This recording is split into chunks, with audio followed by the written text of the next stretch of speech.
Hey guys, so I just finished my Wednesday blog post, and it was a really good one for me. It was on why would you reconcile after an affair?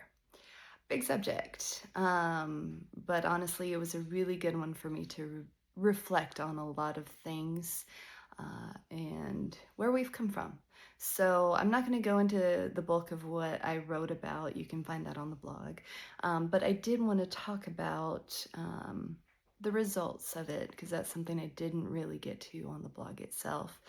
And first, the reconciliation part was really, really hard. And I'm just gonna be honest with you on that. It was not a one and done. I'm gonna be reconciled and everything is great. It was awful. It was daily, hourly choosing that, and it was a work. It was a work in patience for Michael. It was a work on a number of levels for me. But what has come from that has really truly been amazing.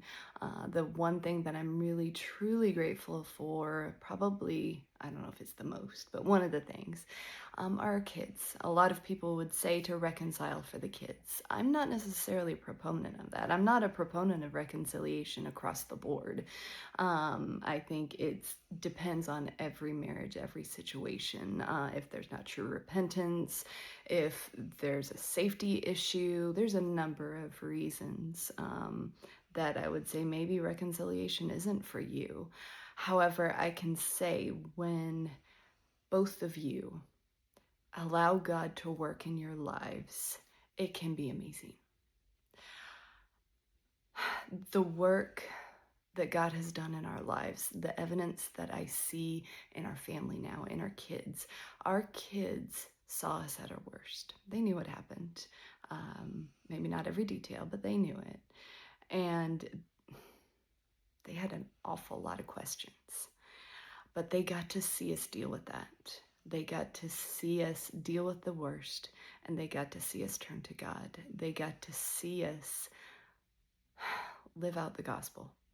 And what better gift is there than that, of allowing your children to see you work through real things, not hiding it from them, but actually letting you see you work through the problems and how to actually deal with your problems. That's something I feel like in a lot of ways we don't give to our kids, and we need to.